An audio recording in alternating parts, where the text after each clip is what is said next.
مہینہ علیشان ہے، یہ رحمت کا جہاں ہے، خوشیوں کا سما سمیٹ لا برکات رمضان، برکات رمضان، برکات رمضان۔ بسم اللہ الرحمن الرحیم، الحمدللہ حمد الشاکرین، والصلاة والسلام علی المبعوث رحمۃ للعالمین، نبینا و حبیبنا محمد وعلی آلہ وصحبہ اجمعین۔ ناظرین، ایک ایسے مقدس اور مبارک مہینے میں کہ جب جنت کے دروازے کھل چکے، جہنم کے در بند ہو چکے، اور ایک ایسے مقدس اور مبارک مہینے میں کہ جس کی ہر رات میں جہنم سے آزادی کے پروانے تقسیم ہو رہے ہیں۔ جی ہاں ناظرین، اسی رمضان المبارک کی ایسی مقدس اور معطر ساعتوں میں جب بندوں کی سننے، بندوں کو دینے، بندوں کو نوازنے، بندوں کو عطا کرنے کے لیے خود اللہ رب العالمین عرش بری سے آسمان دنیا پر مستوی ہو چکے، پیغام ٹی وی پر آپ کا ہوسٹ حافظ زین العابدین علوی برکات رمضان سحر ٹرانسمیشن میں آپ کو خوش آمدید کہتا ہے۔ السلام علیکم ورحمۃ اللہ وبرکاتہ۔ ناظرین، آپ کے سامنے ہم اہم اور بامقصد ٹاپک لے کر حاضر ہوتے ہیں۔ آج کا موضوع ہے قرآن کی حفاظت قرآن۔ ناظرین، قرآن کریم اللہ تعالیٰ کی وہ عظیم کتاب ہے جس کی حفاظت کا ذمہ خود اللہ خالق و مالک کائنات نے لیا ہے۔ یہ نہ صرف الفاظ میں محفوظ ہے بلکہ اس کے معنی، اس کے مطالب اور اس کا پیغام، اس کو امت مسلمہ نے ہمیشہ اپنے سینوں میں محفوظ رکھا، اپنے عمل کے ذریعے محفوظ رکھا۔ قرآن کریم کی حفاظت کے حوالے سے بہت کچھ آج جانیں گے اور سنیں گے۔ اسٹوڈیوز میں بڑے ہی لائق ست تکریم مہمانان گرامی موجود ہیں۔ ان کا تعارف کروانے سے پہلے میں آپ کے سامنے UAN نمبر دہرا دیتا ہوں 042111700000، جس پر کالز کر کے آپ اپنے مسائل کا حل جان سکتے ہیں۔ اس کے ساتھ ساتھ ہمارا واٹس ایپ نمبر ہے 0321565200، جس پر آپ میسیج کر کے اپنے مسائل کا حل جان سکتے ہیں۔ ناظرین، آج ہمارے بڑے ہی معزز مہمان، ممتاز ماہر تعلیم، عظیم مذہبی اسکالر، ممبر اسلامی نظریاتی کونسل پاکستان، عظیم صحافی، کالم نگار جناب ڈاکٹر رانا محمد شفیق خان پسروری صاحب، نائب امیر مرکزی جمعیت اہل حدیث پاکستان ہیں۔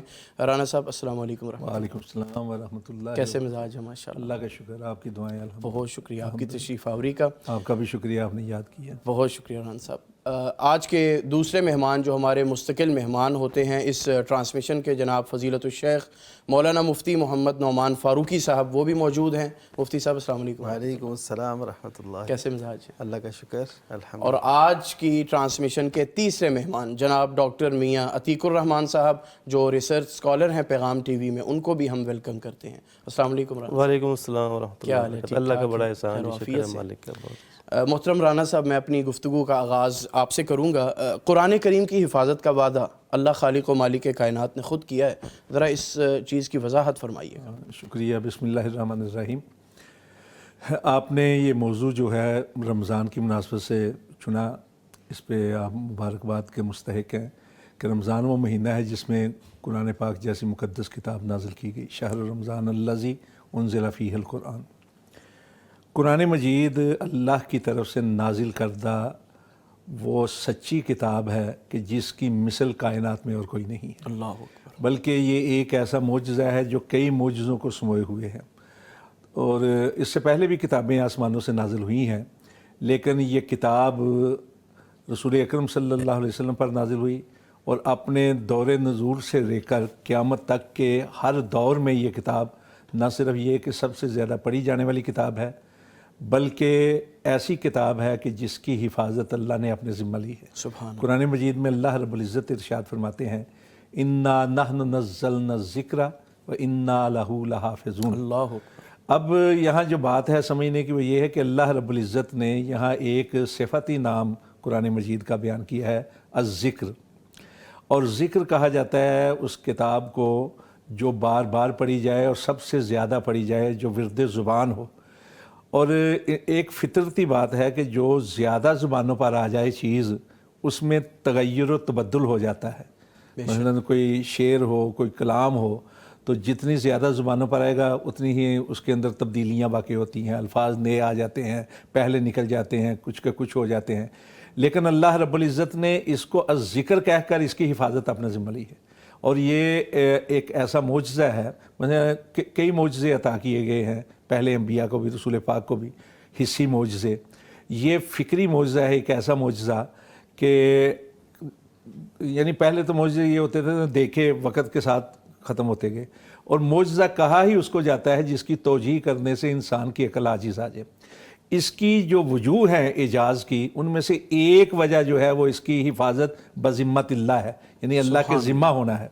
یعنی اس وقت سے لے کر دیکھیے آج تک کتنے دور بدلے ہیں، زبانوں کے اندر تغیر پیدا ہوا ہے. کئی زبانیں تو ایسی ہیں جو ویسے ہی دنیا سے مٹ گئیں. خود عربی کے اندر کئی تبدیلیاں آئیں. اس وقت پڑھی جانے والی عربی کچھ اور ہے، بولی جانے والی عربی کچھ اور ہے، لیکن اس کے باوجود قرآن پاک کے ایک لفظ تو دور کی بات، ایک حرف کے اندر بھی تبدیلی واقع نہیں. اللہ یعنی سب سے زیادہ پڑھی جاتی ہے، ورد زبان ہے، لیکن اس کے باوجود اللہ نے اس کے اپنا باقاعدہ حفاظت کا خاص اہتمام کیا ہے. اور جتنا اس پہ غور کیا جائے نا، اتنا ہی آدمی حیران ہو جاتا ہے. انسان کی عقل سوچنے سے محروم ہے، یہ بات سوچنے پہ محروم ہے کہ یہ کس طرح ممکن ہے کہ ایک کتاب جو اس وقت سے لے کر آج تک اتنی زیادہ پڑھی جاتی ہے، اور اس کے خلاف سازشیں بھی ہوئیں، بلکہ باقاعدہ کوششیں کی گئیں کہ اس کے اندر تبدل کیا جائے، اس کے اندر ترامیم کی جائیں، اس کے اندر تغیر کیا جائے، تبدیلی کی جائے. مثلا ڈاکٹر حمید اللہ نے خطبات بہاولپور میں ایک جگہ کہا کہ جنگ عظیم اول کے بعد جرمنی میں 5000 نسخے جو ہیں وہ جمع کیے گئے قرآن مجید کے. ان میں جو تھے کلمی نسخے وہ بھی تھے، مختلف ممالک سے جمع کیے گئے، ان میں مختلف ممالک کے جو تباہ شدہ تھے وہ بھی جمع کیے گئے. اور دیکھا یہ گیا کہ کوئی ایک تبدیلی یا ایک فرق جو ہے ہمیں دکھائی دے. صرف ایک فرق ان کو ملا، وہ تھا الرحمن. بعض کے اوپر میم کے اوپر کھڑا زبر تھا، بعض کے میم کے بعد الف تھا. تو انہوں نے کہا یہ صرف یہ تبدیلی ہے، حالانکہ یہ تبدیلی نہیں، یہ ایک کیا کہتے ہیں تلاوت کا انداز ہے یا اپنا رسم الخط کا فرق نہیں. یعنی ایک حرف تک کا بدلہ جو ہے نا تبدیلی، وہ آپ کو ممکن نہیں دکھائی دے گی، اور قیامت تک یہی صورت حالات رہے گی. بہت خوب رانا صاحب. مفتی صاحب محترم، قرآن کریم کی حفاظت کی شرعی حیثیت کے بارے میں ہمیں بتلائیے، اور کیا یہ صرف اللہ تعالیٰ کی ذمہ داری ہے یا امت کا بھی یہ فرض ہے؟ صحیح. بسم اللہ الرحمن الرحیم. دیکھیے اللہ تعالیٰ نے یہ ذمہ لیا نا کہ انا نحن نزلنا الذکر وانا لہ لحافظون، کہ ہم نے اس ذکر کو اتارا ہے اور ہم ہی اس کی حفاظت کرنے والے ہیں. یہاں پہ سب تاکید کے الفاظ ہیں. انا بے شک ہم نے، پھر ذکر کو نازل کرنا، اور پھر لحافظون، پھر تاکید کے الفاظ ہیں. تو اس میں ایک تو یہ بات دیکھنے والی ہے کہ الذکر کہا، قرآن کا لفظ بھی تو قرآن مجید میں کئی مرتبہ آیا ہے، لیکن الذکر کہہ کر اللہ تعالیٰ نے اس وحی کو مراد لیا ہے جو اللہ تعالیٰ نے آسمان سے اتاری، اور اس میں قرآن بھی شامل ہے اور حدیث مبارکہ بھی شامل ہے. اسی طرح جس طرح قرآن مجید کی حفاظت اللہ تعالیٰ نے فرمائی، اسی طرح حدیث مبارکہ کی حفاظت بھی اللہ تعالیٰ نے فرمائی. ہر دور میں اس کی حفاظت کا پیرا اللہ تعالیٰ نے ایسے لوگوں سے اس کا کام لیا جو اللہ تعالیٰ کے پسندیدہ لوگ تھے. وہ اسی کو اہمیت دیتے رہے، اور جو موضوع حدیث ہیں جو غیر مستند ہیں ان کو نبی کریم صلی اللہ علیہ وسلم کی طرف سے دور کرتے رہے اور بتاتے رہے کہ نبی صلی اللہ علیہ وسلم کے فرامین نہیں ہیں. تو ذمہ تو اللہ نے لیا، لیکن قرآن مجید کی حفاظت بھی لوگوں کے ذریعے سے کی، اصحاب محمد صلی اللہ علیہ وسلم کے ذریعے سے کی، اور جو حدیث کی حفاظت وہ بھی محدثین کے ذریعے سے کی. یعنی اللہ تعالیٰ نے ذمہ اپنے لیا تھا اور ذمہ اسی کے ہے، لیکن کام اس نے یہ لوگوں سے لیا. یہ ان لوگوں کے لیے بہت بڑی ایک فضیلت کی وجہ ہے، اور اس وجہ سے ان کو جو مقام ملا وہ آپ دیکھیے کہ حضرت زید بن ثابت انصاری رضی اللہ تعالیٰ عنہ، جنہوں نے پہلے یعنی سب سے اہم کردار قرآن مجید کو جمع کرنے کا، جیسا کہ سیدنا ابو بکر صدیق رضی اللہ تعالیٰ عنہ کے دور میں جنگ یمامہ کے بعد یہ معاملہ پیش آیا، اور سیدنا عمر رضی اللہ تعالیٰ عنہ نے مشورہ دیا. تو تب حضرت ابو بکر رضی اللہ تعالیٰ عنہ اس بات پر آمادہ نہیں تھے ابھی کہ میں اس کو جمع کرنے کا کام کروں. وہ کہتے تھے کہ نبی صلی اللہ علیہ وسلم کے دور میں جو کام نہیں ہوا میں کیسے کروں اسے. تو پھر انہوں نے اس بات پہ زور دیا، اور حضرت ابو بکر رضی اللہ تعالیٰ عنہ کہنے لگے کہ اللہ تعالیٰ نے پھر میرا سینہ کھولا. تو یہ دیکھیے، یہ جو اللہ تعالیٰ نے سینہ کھولا نا، تو یہ وہی بات ہے کہ انا نحن نزلنا الذکر، کہ ہم نے قرآن اتارا، ہم اس کے محافظ ہیں۔ اب دیکھیں حفاظت کا سلسلہ نبی صلی اللہ علیہ وسلم کے دور سے جو سینوں میں محفوظ کرنے کا شروع ہوا تھا، وہ اب کتابی شکل میں اس کا ایسے آغاز ہو رہا ہے۔ اور اس وقت حضرت ابوبکر رضی اللہ تعالیٰ عنہ نے یہ جو ذمہ داری لگائی، حضرت زید بن ثابت انصاری رضی اللہ تعالیٰ عنہ، اور یہ نبی صلی اللہ علیہ وسلم جب مدینہ تشریف لائے تھے، ان کی عمر 16 سال تھی، آپ اندازہ کیجئے۔ اور ان کو زبان کی مہارت کا بھی ایک اندازہ تھا، کیونکہ آپ صلی اللہ علیہ وسلم نے انہی کا انتخاب کر کے کہا تھا کہ تم عبرانی زبان سیکھو، مجھے ڈر ہے یہود کی اس تبدیلی سے، تحریف سے جو وہ کر دیں گے، تو میں اس وجہ سے تمہیں یہ حکم دیتا ہوں۔ اور انہوں نے 15 دن کے اندر ان کی زبان سیکھ لی تھی۔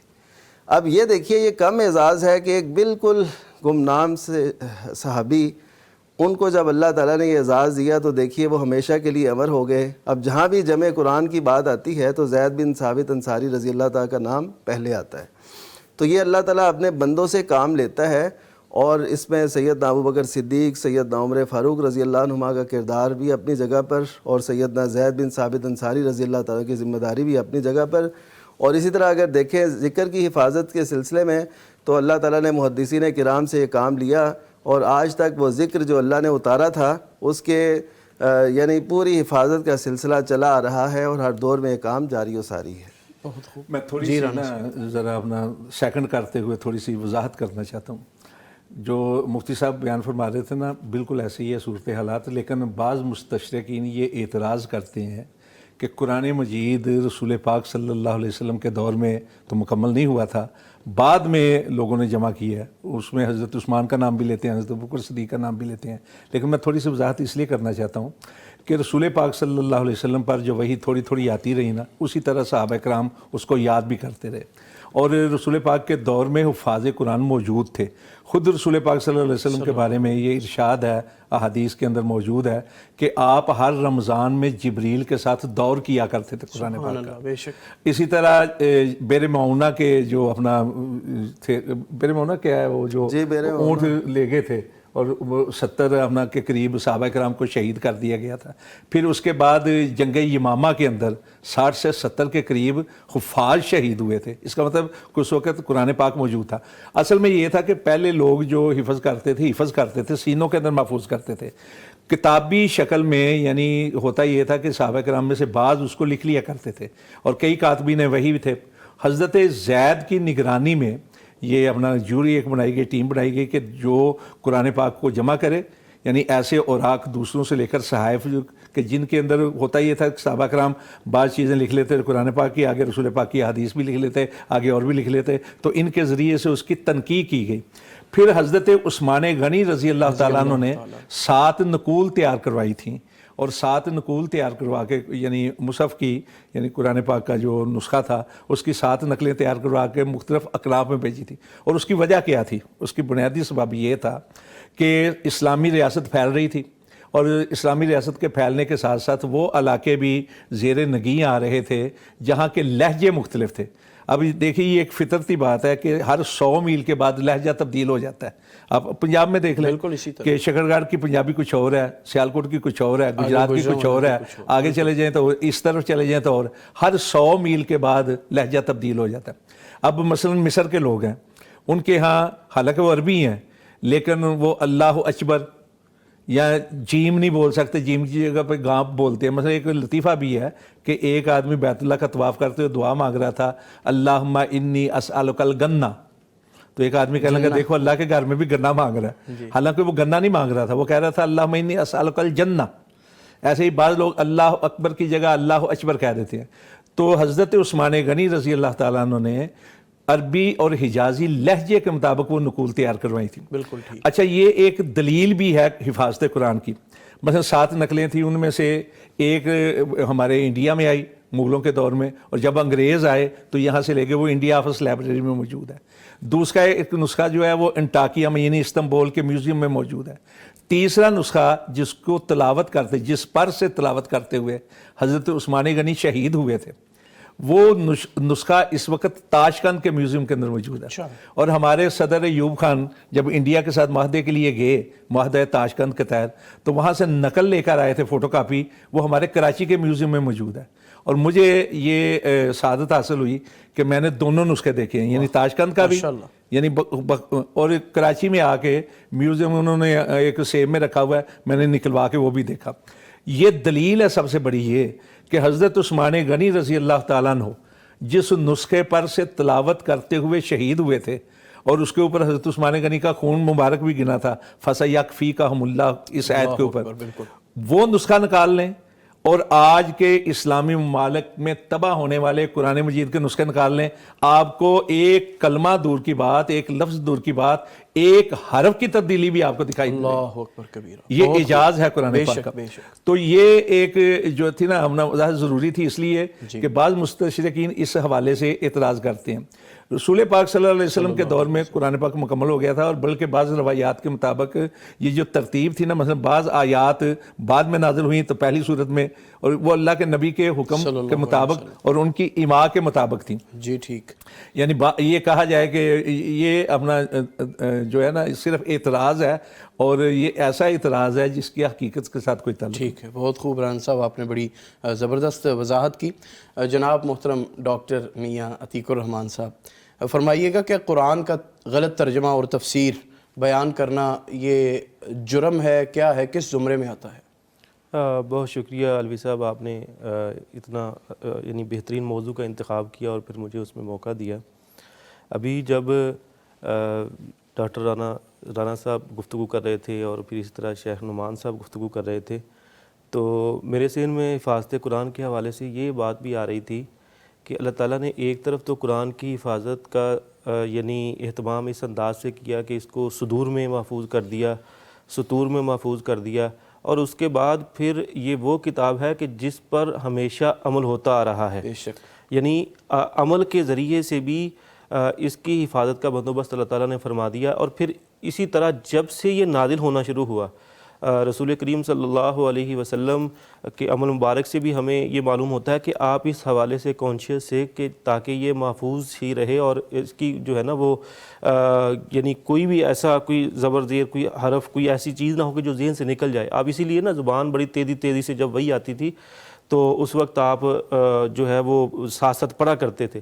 تو اللہ رب العالمین نے پھر جو ہے وہ خاص طور پہ یہ فرمایا کہ لا تحرک بہ لسانک لتعجل بہ، کہ آپ اپنی جو ہے وہ زبان کو حرکت نہ دیجئے اور جلدی جو پڑھتے ہیں تو اس کی ضرورت نہیں ہے، بلکہ ان علینا جمعہ وقرآنہ فَإِذَا قَرَأْنَاهُ فَاتَّبِعْ قُرْآنَهُ، یعنی یہ آیات نازل فرما دیں اور آپ کو پرسکون کر دیا کہ یہ ہماری ذمہ داری ہے، اور ہم اس حوالے سے انشاءاللہ اس کو جمع بھی کریں گے اور اس کے بیان کا بھی اہتمام کریں گے۔ اور پھر آپ دیکھیے کہ اس کا جو بیان ہوا ہے، ایک تو حدیث مبارک صلی اللہ علیہ وسلم کے ذریعے وہ بھی یعنی ہمارے سامنے موجود ہے، اور پھر اس کے بعد وہ جو عمل کی صورت ہمارے سامنے آتی ہے۔ یعنی آپ دیکھیے کہ قرآن کریم کی آیات پر رسول کریم صلی اللہ علیہ وسلم پر جب سے نازل ہوئی اس وقت سے عمل شروع ہوا، تو عمل کا وہ سلسلہ جو رسول کریم صلی اللہ علیہ وسلم اور قرآن کریم کے نازل ہونے کے بعد جاری ہوا تھا، وہ آج تک جاری ہے۔ بیچ میں اگر بہت سارے لوگوں نے اپنے طرح سے بھی عمل کرنے کی کوشش کی، عمل کیے، لیکن بالآخر جو قرآن کی ایک صورت بنتی تھی نا عمل کی صورت میں اس کی حفاظت کی، تو وہ آج تک موجود ہے۔ اور پھر اسی طرح جب ہمیں قرآن اور حدیث یہ دونوں چیزیں ہمارے پاس اور رسول کریم صلی اللہ علیہ وسلم کا عمل ہمارے پاس آ گیا، تو پھر یہ گنجائش نہیں بچتی کہ ہم بطور امتی اپنی طرف سے اس میں کوئی چیزیں شامل کریں یا داخل کریں، یا اسی طرح اللہ اور اس کے رسول کے ساتھ کوئی ایسی باتیں منسوب کر دیں جو انہوں نے فرمائی نہیں ہیں۔ بلکہ رسول کریم صلی اللہ علیہ وسلم کا اس حوالے سے ایک بڑا واضح فرمان ہے کہ جس نے یعنی کوئی بات میری طرف منسوب کر دی جھوٹی، من کذب علی متعمدا فلیتبوأ مقعدہ من النار، تو بطور امتی ہمیں آپ صلی اللہ علیہ وسلم کے اس فرمان کو مد نظر رکھنا چاہیے کہ قرآن کو بیان کرتے ہوئے یا حدیث کو بیان کرتے ہوئے، اس کی تفسیر کرتے ہوئے، ہمیں اپنی طرف سے کوئی ایسی بات یا ایسی چیز رسول کریم صلی اللہ علیہ وسلم کی طرف منسوب کرنے کے حوالے سے بالکل محتاط ہونا چاہیے اور نہیں کرنا چاہیے۔ جو ایسا کرتا ہے فَلْيَتَبَوَّأْ مَقْعَدَهُ مِنَ النَّارِ۔ اور پھر جہاں تک بات ہے قرآن کی تفسیر کی، اس کے حوالے سے بھی جو ہے وہ اس کے انداز ہمیں مختلف نظر آتے ہیں۔ ایک ہے کہ قرآن قرآن خود ایک تفسیر کرتا ہے، اور پھر قرآن کی تفسیر حدیث کرتی ہے، رسول کریم صلی اللہ علیہ وسلم کی سیرت کرتی ہے، اور پھر اسی طرح جو ایک ایسا یعنی ہمیں کچھ لوگ بھی نظر آتے ہیں جو اپنی رائے سے کرتے ہیں، تو جب رائے کی بات آتی ہے تو پھر ہمیں وہاں پر دیکھنا ہوگا کہ رسول کریم صلی اللہ علیہ وسلم کے عمل کے ساتھ، سیرت کے ساتھ کون سی چیز منسلک۔ ٹھیک ہے محترم ڈاکٹر صاحب، پروگرام کے آغاز میں نے آپ سے کویسچن کیا تھا کہ قرآن کریم کی حفاظت کا وعدہ یا ذمہ اللہ تعالیٰ نے لیا، بے شک، لیکن آسمانی کتب تو کئی ہیں، جیسے تورات ہے، انجیل ہے وغیرہ، تو پھر صرف قرآن کریم کی حفاظت کا ذمہ کیوں لیا گیا؟ ہاں، یہ بڑا اہم سوال ہے کہ جب ساری کتابیں آسمانی ہیں اور ان کے آسمانی ہونے پر ایمان ہمارا ایمان ہے، بے شک بالکل ہے، کل آمن باللہ و ملائکتہ و کتبہ و رسلہ، یعنی ہر آسمانی کتاب پر ایمان لانا لازمی ہے، یہ ایمان کا لازمہ ہے۔ تو ہمارا یہ ایمان ہے کہ ساری کتابیں آسمانی ہیں، اور کتابیں ہمارے ہاں تو مشہور یہ ہے نا کہ 4 کتابیں آسمانوں آئیاں، یعنی 4 کتابیں مانی جاتی ہیں، کون سی؟ تورات، زبور، انجیل اور قرآن مجید۔ بالکل، جبکہ اس کے علاوہ بھی کتابیں ہیں، مثلا قرآن مجید ہی میں ہے صحف ابراہیم و موسیٰ، یعنی حضرت ابراہیم کے صاحب کا بھی تذکرہ ہے، حضرت موسیٰ کے صاحب کا بھی تذکرہ ہے۔ بعض لوگوں نے جو شمار کیا 105 سے لے کر 120 تک شمار کیا ہے، لیکن اس میں انہوں نے جو مروجہ بائبل ہے اس کے دونوں حصوں میں جو عہد نامہ عتیق ہے، عہد نامہ جدید ہے، ان کے حصوں میں جو مزعومہ کتابیں ہیں مختلف انبیاء کی طرف یا مختلف بزرگ ہستیوں جن کو وہ ان کا ظام ہے کہ یہ نبی تھے، محترم بزرگ تھے، تو ان کو بھی شامل کر لیا۔ لیکن ہم یہ کہتے ہیں کہ ساری کتابیں آسمانی جو ہیں ان پر ایمان لانا ہمارے ایمان کا حصہ ہے، بے شک۔ لیکن اصل بات یہ ہے کہ پہلے جتنے نبی اور رسول تشریف لائے وہ خاص وقت کے لیے، مخصوص علاقے کے لیے اور محدود دور کے لیے، خاص قوم کے لیے، مخصوص علاقے کے لیے اور محدود وقت کے لیے نبی بن کر ہیں۔ مثلا مسلم کی روایت ہے، حضرت ابو ہریرہ اس کے راوی ہیں کہ رسول اکرم صلی اللہ علیہ وسلم نے ارشاد فرمایا کہ فضلت علی الانبیاء بست، مجھے انبیاء پر 6 حوالوں سے فضیلت دی گئی ہے۔ ان میں سے پہلا تو یہ ہے نا کہ اعطیت جوامع الکلم، دوسرا ہے نصرت بالرعب، تیسرا ہے جعلت لی الارض مسجدا و طہورا، احلت لی الغنائم۔ لیکن جو 5واں اور چھٹا ہے وہ ہے قابل غور، ایک تو یہ ہے ارسلت الی الخلق کافہ، یعنی مجھے ساری مخلوق کی طرف رسول بنا کر بھیجا گیا ہے، اور چھٹا ہے ختم بی النبیون، یعنی مجھے خاتم النبیین بنا کر بھیجا ہے۔ اور یہی چیز قرآن پاک میں بھی ہے کہ قل یا ایھا الناس انی رسول اللہ علیکم جمیعا۔ تو پہلے نبی جو آئے تھے وہ اپنے محدود دور کے لیے، مخصوص علاقے کے لیے، خاص قوم کے لیے نبی، تو وہ جیسے ہی اپنی ذمہ داری ادا کر کے چلے گئے، اس لیے ان کی کتابیں نہ محفوظ رہیں، نہ ان کا ذمہ لیا گیا۔ لیکن چونکہ رسول پاک صلی اللہ علیہ وسلم قیامت تک کے ہر دور کے لیے، ہر علاقے کے لیے، ہر قوم کے لیے ہادی، رہبر اور رہنما بن کر آئے ہیں، اس لیے آپ پر نازل کی جانے والی کتاب جو ہے اس کو محفوظ بھی رکھا اور اس کی حفاظت کا ذمہ بھی لیا۔ پہلے جتنی اقوام تھی، مثلا ہم دیکھتے ہیں بائبل کے اندر جو کتاب ملوک ہے اس کے پہلے حصے کے باب نمبر 8 کے اندر 16 اور 17 آیت میں ہے کہ حضرت سلیمان علیہ السلام کہتے ہیں کہ میرے باپ کی یہ خواہش تھی کہ اسرائیل کے خدا کا گھر بنے، پھر جب میں اپنے باپ کی جگہ پہ اسرائیل کے تخت پر بیٹھا تو میں نے بنایا، یعنی ہیکل سلیمانی جو ہے، بالکل، یعنی اپنے آپ کو اور حضرت داؤد علیہ السلام کو انہوں نے محدود کر دیا بنی اسرائیل تک۔ اسی طرح کتاب خروج جو ہے حضرت موسیٰ علیہ السلام کی طرف جو منسوب اسفار 5 ہیں ان میں سے ایک ہے، وہ ساری بھری پڑی ہے کہ مجھ کو بھیجا گیا ہے اسرائیل کے گھرانے کے حالات کو بہتر کرنے کے لیے، اسرائیل کی حالت زار کو بہتر کرنے کے لیے، یعنی آپ نے آپ کو محدود کیا ہے اسرائیل کی قوم بنی اسرائیل تک۔ اچھا، اسی طرح متی کی انجیل کا جب ہم مطالعہ کرتے ہیں تو اس کے جو باب نمبر 10 ہے، اس کی آیت 5، 6، 7 اس کے اندر ہے کہ اپنے شاگردوں سے کہہ رہے ہیں حضرت مسیح علیہ السلام کہ خبردار غیر اقوام کی طرف نہیں جانا، مجھے بھیجا گیا ہے اسرائیل کے گھرانے کی کھوئی ہوئی بیڑوں کی طرف، خبردار سامریوں کے شہر میں داخل نہیں ہونا، خبردار غیر اقوام کی طرف نہیں جانا۔ اچھا، اسی طرح 15 نمبر باب کی آیت نمبر 24-25 کے اندر ہے کہ ایک عورت آ کر کہنے لگی کہ میری بیٹی کو چنگا کر دیجئے، یعنی بیمار تھی، تو انہوں نے کہا یہ مناسب نہیں کہ میں لڑکوں کی روٹی چھین کر کتوں کے آگے پھینکوں، اس لیے کہ مجھے صرف اسرائیل کے گھرانے کی کوئی بھی بیڑوں کی یعنی آپ نے آپ کو محدود کیا۔ تو رسول پاک صلی اللہ علیہ وسلم چونکہ ساری کائنات کے لیے تھے اور قیامت تک کے لیے خاتم النبیین تھے، آپ کے پاس کوئی نبی اور رسول نہیں آنا تھا، اس لیے آپ پر نازل کی جانے والی وہ کتاب جو انسان کی رہنمائی کا باعث ہے، اس کی دنیا و آخرت کی کامیابی و کامرانی کا سبب ہے، اس کو اللہ نے محفوظ رکھا۔ اللہ اکبر، یہ ہے بہت وجہ خوب، بہت جس کے خوب، ہم بڑی زبردست آپ نے وضاحت کی، جزاکم اللہ۔ محترم مفتی صاحب، اگر کوئی شخص قرآن کریم میں تحریف کر دے، تبدیلی کر دے، تو شریعت اسلامیہ میں اس کے لیے کیا سزا مقرر کی گئی ہے؟ جی پہلی تو یہ بات ہے کہ قرآن مجید میں لفظی تحریف کی کوشش ہی کوئی کر سکا ہے آج تک، حقیقی طور پہ نہیں کر سکا۔ بے شک، یعنی اس نے اپنی طرف سے کوئی جستجو کی بدلنے کی، نبی صلی اللہ علیہ وسلم کے دور میں بھی ایسی کاوشیں کی گئیں اس کے متبادل لانے کی، لیکن وہ لا نہ سکے، اور قرآن مجید کا چیلنج آج بھی موجود ہے، اور اس کے جو معجزہ ہونے کی حیثیت ہے یہ بھی بتاتی ہے کہ اس جیسا نہیں ہو سکتا، نہ اس میں کوئی تبدیلی ہو سکتی ہے، کیونکہ اللہ تعالیٰ نے ذمہ لیا ہے۔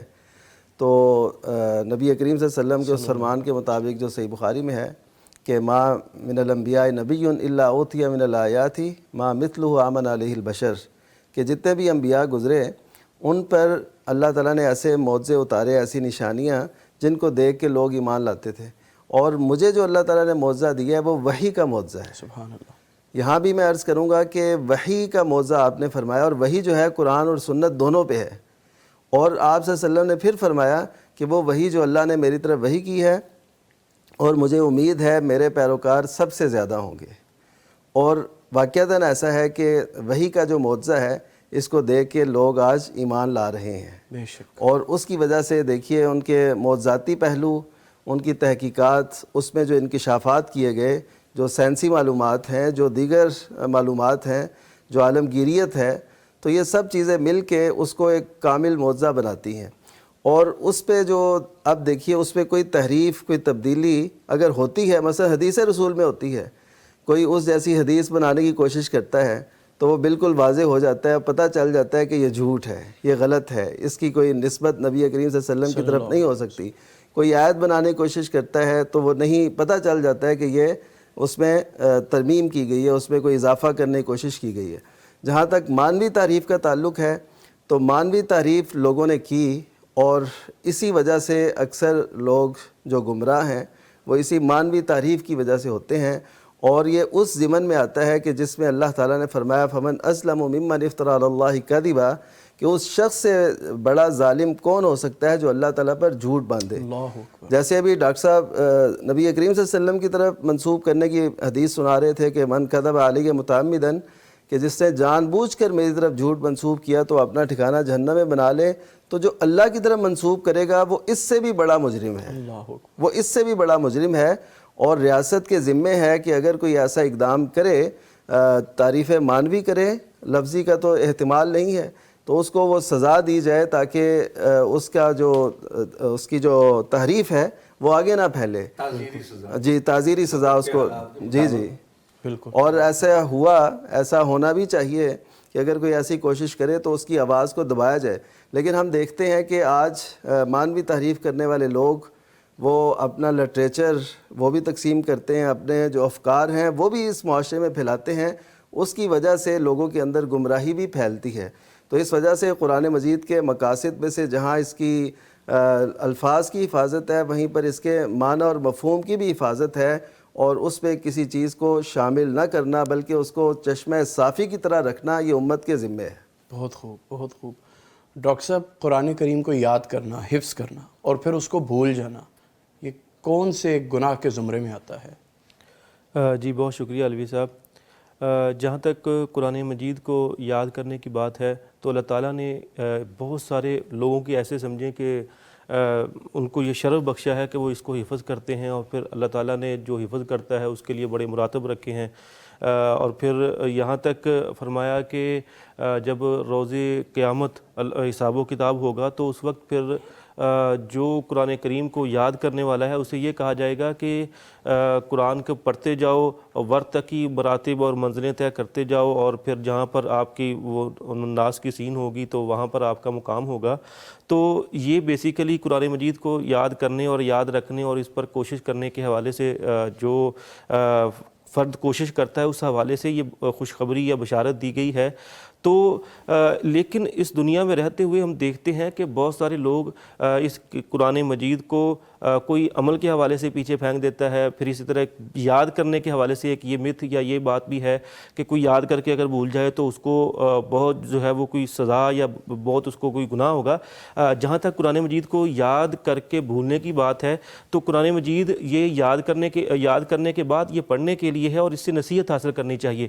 اللہ تعالیٰ نے قرآن مجید کو نصیحت حاصل کرنے کے لیے، اس پر جو آیات ہیں اس پر عمل کرنے کے لیے اسے بنایا ہے۔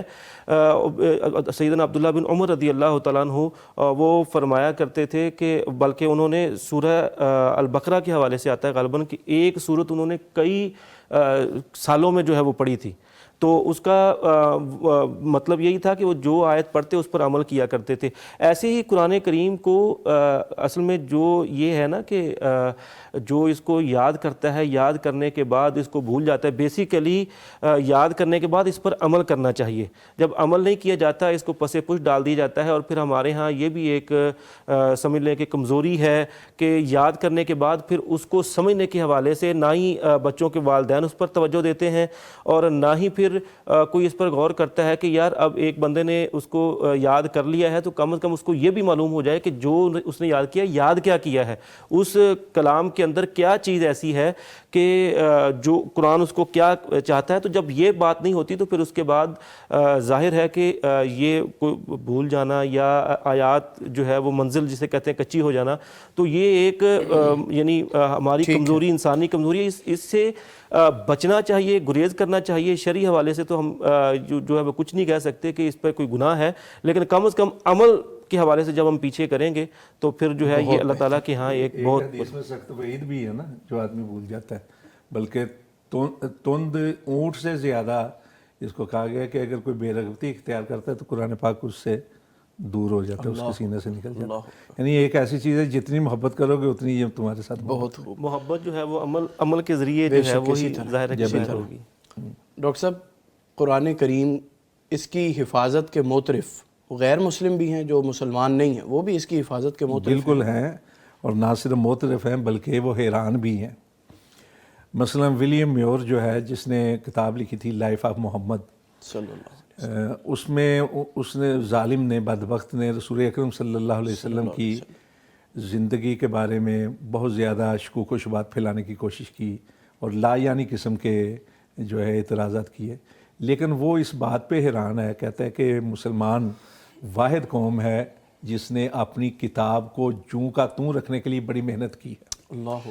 اچھا، اسی طرح ایک جرمن ہے اپنا، اس نے بھی اپنا یہی الفاظ اختیار کیے کہ حیران کن بات یہ ہے کہ قرآن مجید اسی طرح آج بھی موجود ہے جس طرح پہلے یعنی حضرت محمد صاحب کی زندگی میں موجود ہے، یعنی صلی اللہ علیہ وسلم۔ اور اسی طرح کے ملتے جلتے الفاظ جو ہیں نیپولین بوناپارٹ کے بھی ہیں، بلکہ بعض علماء نے تو اس پہ کتابیں لکھی ہیں کہ غیر مسلمانوں نے جو کیا، اور خصوصاً وہ حیران اس بات پہ تھے کہ عیسائی تھے، بڑے بڑے مذہبی لوگ تھے، مسلمانوں کے ساتھ مناظرے کرتے تھے، لیکن جب وہ دیکھتے تھے اپنی اناجیل کو اور اناجیل کی ہسٹری پڑھتے تھے یا تورات پڑھتے تھے یا انہوں نے مرتب کیا بائبل کو، عہد نامہ عتیق اور عہد نامہ جدید کو، تو انہوں نے جس طرح دیکھا کہ ہمارے پاس تو آج کتابیں موجود نہیں جن کی ہم کہتے ہیں کہ یہ آسمانی ہے، اور دوسری طرف دیکھا قرآن مجید کو محفوظ بھی ہے، محفوظ بھی ہے، اور نہ صرف محفوظ ہے بلکہ انہوں نے کوششیں کی اس کے اندر تحریف کرنے کی۔ مثلا ڈاکٹر حمید اللہ کہتے ہیں کہ ایک بار ایسا ہوا کہ مصر کے علاقے کے اندر قرآن پاک تقسیم کیے گئے، ایسے نسخے تقسیم کیے گئے جن کے اندر تحریف کی ہوئی تھی، رد و بدل کیا ہوا تھا۔ اچھا، لوگ چونکہ محبت تو کرتے ہیں، عمل کریں یا نہ کریں، لیکن ہر مسلمان کہلانے والا قرآن پاک سے محبت کرتا ہے، تو لوگوں نے ہاتھوں ہاتھ لیا، لیکن تھوڑے ہی عرصے کے بعد لوگوں نے واپس کرنا شروع کر دیا کہ یہ قرآن پاک جو ہے نا اس کے اندر تبدیلیاں ہیں، اس کے اندر جو ہے نا یعنی ایسی چیزیں بھی جو قرآن پاک کا حصہ نہیں ہیں۔ تو وہ کہتے ہیں کہ ہم حیران تھے کہ یہ تقسیم کرنے کے بعد بھی لوگوں نے واپس کر دی. اللہ اکبر. تو انہوں نے کوشش کرنے کے بعد اس بات کا اعتراف کیا کہ واقعتاً قرآن مجید جو ہے اس کی حفاظت ایک ایسے ماحول میں کی جا رہی ہے کہ جس کی اپنا جو اہتمام کر رہا ہے وہ ماورائی طاقت ہے, اور وہ ماورائی طاقت سوائے اللہ رب العزت کے اور کوئی نہیں ہے. بے شک اسی طرح ادوار ایسے گزرے, کئی ادوار ایسے گزرے کہ جہاں لوگوں کی عقل حیران رہ گئی. اب دیکھیے نا کہ ہمارے ہاں معصوم بچے ہیں جن کو اپنی ماں بولی بھی صحیح طور پہ بولنی نہیں آتی. ڈاکٹر صاحب ادھر ہی سے گفتگو کنٹینیو کریں گے. کالر ہیں پلیز. السلام علیکم ورحمۃ اللہ. وعلیکم السلام ورحمۃ اللہ وبرکاتہ. انصر صاحب مندرا سے. سر کیسے مزاج ہیں؟ خیر و عافیت سے ہیں؟ الحمدللہ ماشاء اللہ. سر فرمائیے. سر میرا سوال ہے کہ صبح کی جو دو سنتے ہیں جی کیا اس میں سورۃ الکافرون اور سورۃ الاخلاص دونوں ہی پڑھنی چاہیے یا بدل بدل کے سورت کو اور کے پڑھنی چاہیے؟ ٹھیک ہے جی, بہت شکریہ کال کے لیے. جی مفتی صاحب فرمائیے گا. جی اس میں حضرت ابن عمر کی روایت موجود ہے, صحیح بخاری میں اور دیگر کتب میں ہے. وہ کہتے ہیں کہ میں مہینہ بھر اندازہ لگاتا رہا کہ آپ مغرب میں کون سی فجر کی سنتوں میں کون سی آپ تلاوت کرتے ہیں. تو وہ کہتے ہیں آپ صلی اللہ علیہ وسلم نے قل یا ایھا الکافرون اور سورہ اخلاص کی. تو یہ تو افضلیت ہے. اس کے علاوہ دیگر روایات میں دیگر صورتیں بھی ثابت ہیں, آپ صلی اللہ علیہ وسلم نے وہ بھی پڑھی. تو اس کا مطلب ہے کہ ان کو فوقیت دی جائے اور دیگر بھی پڑھ سکتے ہیں. ٹھیک ہے. ناظرین برکات رمضان سحر ٹرانسمیشن جاری ہے. قرآن کریم کی حفاظت کے حوالے سے بہت خوبصورت گفتگو ہو رہی ہے. ممبر اسلامی نظریاتی کونسل ڈاکٹر رانا محمد شفیق خان پسروری صاحب کی علمی گفتگو, مفتی نعمان فاروقی صاحب کی گفتگو, ڈاکٹر میاں عتیق الرحمان صاحب کی آپ سماعت کر رہے ہیں. یہ سلسلہ فجر تک جاری رہے گا, لیکن وقت ہے ایک چھوٹی سی بریک کا. Stay with us. یہ مہینہ عالیشان ہے, یہ رحمت کا جہاں ہے, خوشیوں کا سما سمیٹ لا برکات رمضان, برکات رمضان, برکات رمضان. یہ مہینہ عالیشان ہے, یہ رحمت کا جہاں ہے, خوشیوں کا سما سمیٹ لا برکات رمضان, برکات رمضان, برکات رمضان. ویلکم بیک ناظرین. برکات رمضان سحر ٹرانسمیشن جاری ہے. ڈاکٹر رانا محمد شفیق خان پسروری صاحب, مفتی محمد نعمان فاروقی صاحب, ڈاکٹر میاں عتیق الرحمان صاحب اسٹوڈیوز میں موجود ہیں. یو اے این نمبر 042111700000, اس کے ساتھ ساتھ واٹس ایپ نمبر 0321565200. اس پر آپ کالز اور میسیج کر کے اپنے مسائل کا حل جان سکتے ہیں. بریک میں جانے سے پہلے قرآن کریم کی حفاظت کے حوالے سے بہت خوبصورت گفتگو جاری تھی. محترم ڈاکٹر صاحب یہ فرمائیے گا کہ مسلمانوں کے قرآن سے دور ہونے کی وجوہات اور اسباب کیا ہیں, جبکہ یہ اتنی عالمگیر کتاب ہے؟ کئی وجوہات ہیں. ایک تو معاشی مسئلہ بھی ہے, دوسرا دین سے ہٹ کر دنیا کی طرف رغبت بھی ہے, اس میں سیاسی معاملات بھی آ جاتے ہیں, اس میں مذہبی معاملات بھی ہیں. دیکھیے ایک تو مذہبی معاملہ یہ ہے کہ ہم نے دینی تعلیم کی طرف وہ توجہ نہیں دی جو دی جانی چاہیے تھی, اور اس میں ہمارے مختلف ذمہ داران بھی ذمہ دار ہیں, اس لیے کہ بعض لوگوں نے تو یہ کہہ دیا کہ جی قرآن مجید جو ہے نا وہ جس طرح برہمن کہتے ہیں نا کہ سوائے برہمن کے کوئی وید نہیں پڑھ سکتا, اسی طرح ہمارے لوگوں نے کہنا شروع کر دیا جی قرآن پاک جو ہے نا سوائے علماء کے کوئی نہیں پڑھ سکتا, ہر آدمی نہیں سمجھ سکتا, جبکہ اللہ رب العزت قرآن پاک میں کہتے ہیں لقد یسرنا القرآن. اچھا اسی طرح قرآن مجید جو ہے ترجمے ہوئے اس کے اس لیے ہوئے کہ تاکہ جو غیر عربی ہیں ان کو معلوم ہو سکے کہ ہمارا رب ہم سے کیا کہہ رہا ہے, ہم سے تقاضا کیا کر رہا ہے, فرامین کیا ہے.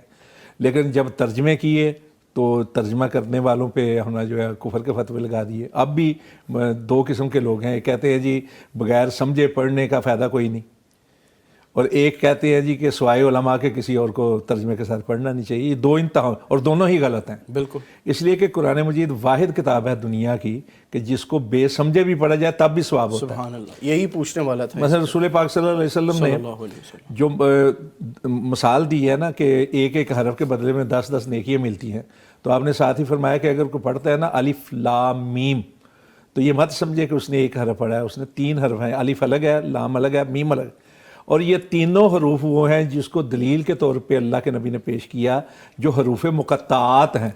اور حروف مقطعات کے بارے میں سب کا یہ کہنا ہے کہ اس کا مفہوم، اس کا معنی سوائے رب کے کوئی نہیں جانتا. تو اللہ کے نبی نے وہ دلیل کے طور پہ پیش کیے ہیں. تو اس کا مطلب کہ برکات اس کی نازل ہوتی ہیں. مثلا رسول پاک صلی اللہ علیہ وسلم کی ایک حدیث بھی ہے، مجتمع الناس فی بیت من بیوت اللہ یتلون کتاب اللہ و یتدارسون بہ. 2 الگ الگ لفظ. تلاوت جو ہے بغیر سمجھے بھی ہو تب بھی فائدہ ہے. اللہ کی رحمت و برکات کا نزول ہوتا ہے، فرشتوں کا نزول ہوتا ہے، سکینت کا نزول ہوتا ہے، رحمت سایہ کر لیتی ہے. لیکن اصل مقصد اس کا یہ ہے کہ اس کو پڑھا جائے، اس کو سمجھا جائے اور اس پر عمل کیا جائے. قرآن مجید اس لیے نازل ہوا تھا کہ اس کو راہ ہدایت کے طور پر اپنایا جائے، کتاب ہدایت کے طور پر. ہمارے ہاں جو ہے نا اس کو محض چند رسوم تک محدود کر دیا گیا. اس کی وجہ سے بھی بے رغبتی جو ہے پیدا ہوئی ہے. مثلا رسوم کیا ہے کہ جھوٹی قسم اٹھانی ہو تو قرآن مجید کے سامنے لے آتے ہیں. اور بعض بدبخت تو ایسے ہیں کہ پورا تاج کمپنی بھی ان کے سر پہ رکھ دیجیے نا، پوری تاج جھوٹ بولنے سے پھر بھی باز نہیں آتے. تو اس کو قسموں کے لیے، فراڈ کے لیے یا پھر یہ ہے کہ بچی کو رخصت کیا جا رہا ہے تو محض ایک سامان کے طور پر.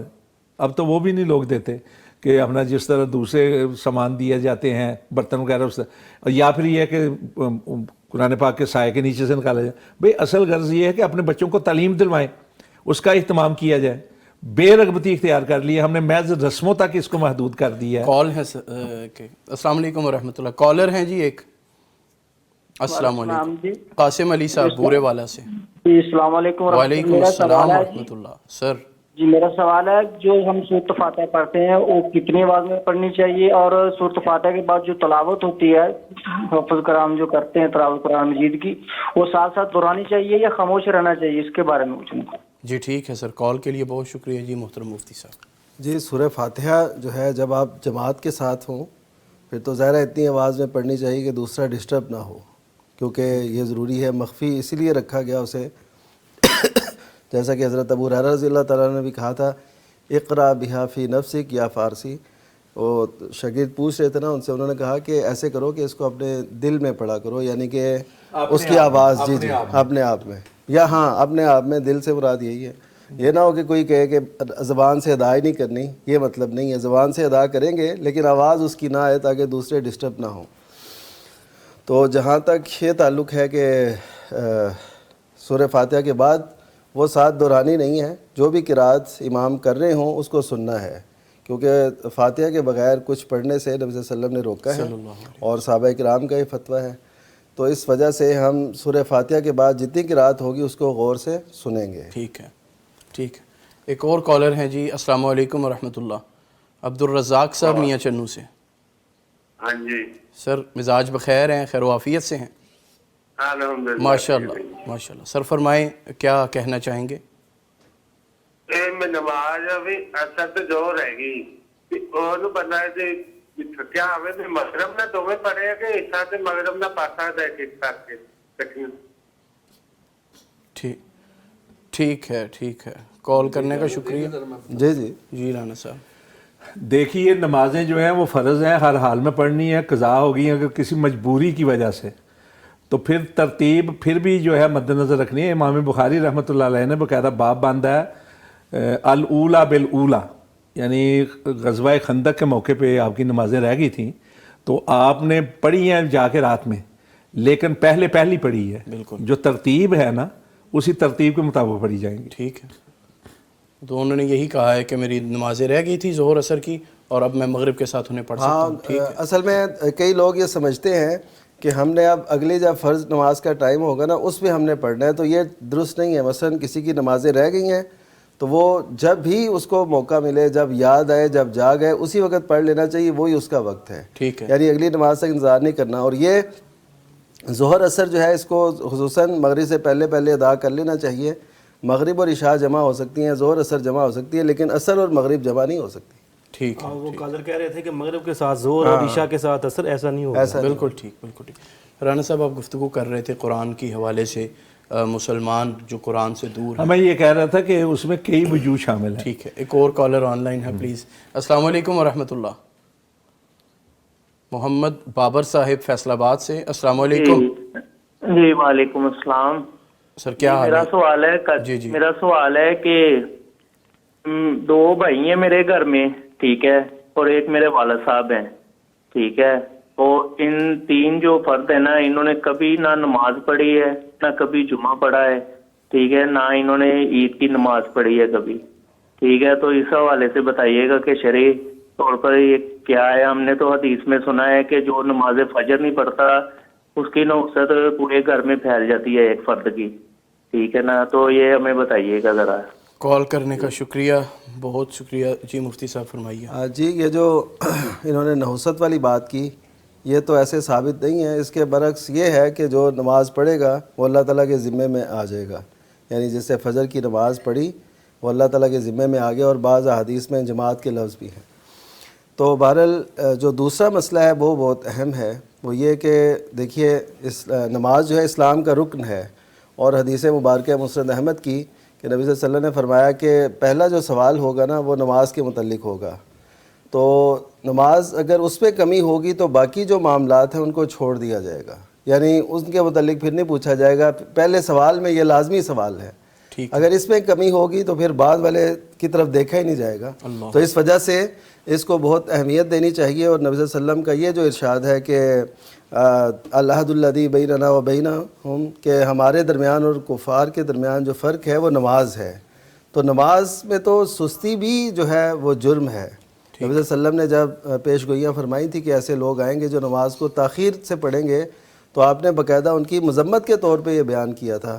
اور صحابہ نے پھر پوچھا کہ ہم کیا کریں گے نماز کا, تو آپ نے فرمایا کہ تم اپنی پڑھو وقت پہ اور ان کے ساتھ بھی پڑھ لو, فتنے سے بچتے ہو. ٹھیک ہے. تو اس سے یہ پتہ چلتا ہے نماز کے بغیر تو چارہ ہی نہیں ہے, کوئی نجات نہیں ہے, کوئی کامیابی نہیں ہے. اور یہ دین اسلام ان کو چاہیے کہ ان کو حکمت سے سمجھائیں. میں یہی اپنا عرض کرنے لگا تھا کہ جو انہوں نے سوال پوچھا وہ یہ ہے کہ میرے گھر میں ایسا ہے, میرے بھائی اور باپ, تو وَأَنذِرْ عَشِيرَتَكَ الْأَقْرَبِينَ کا جو ہے نا مفہوم یہی ہے کہ اپنے گھر والوں کو اچھے انداز سے سمجھاتے رہیں, ڈراتے رہیں, بتاتے رہیں. تو انشاءاللہ العزیز اخلاص کے ساتھ کریں گے, ساتھ دعا بھی کریں, اللہ تعالیٰ ان کو بھی عامل بنائے. آمین آمین. ٹھیک ہے ڈاکٹر صاحب, کالر ایک اور آن لائن. السلام علیکم ورحمۃ اللہ. وعلیکم السلام ورحمۃ اللہ. جی مقصود احمد صاحب نارووال سے. سر مزاج بخیر ہیں؟ الحمدللہ سر. فرمائیں. جی جی میرے سر نا سوال یہ ہے کہ میرے والد صاحب نا فوت ہو چکے ہیں, تو میں یہ سوری آپ کی آواز کٹ گئی ہے, دوبارہ فرمائیے. دوبارہ بات دہرائیں.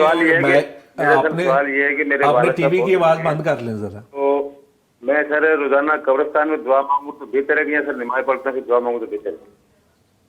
ٹھیک ہے سر, بہت شکریہ کال کے لیے. جی جی ہم آپ کی بات سن. جی مفتی صاحب فرمائیں. جی ایسا ہے کہ قبرستان میں جانا چاہیے, لیکن وہ کبھی کبھی جائیں, لیکن روزانہ کی ایسے روٹین بنا کے جانا اور وہاں جا کے دعا کرنا اس سے بہتر ہے کہ وہ نماز میں جو آخری تشہد کے آخر میں کریں دعا. اسی طرح دیگر مقامات پہ جو ثابت ہیں یا جن میں دعائیں قبول ہوتی ہیں ان میں کریں گے تو یہ زیادہ بہتر ہے, اور اپنی جگہ پہ کریں.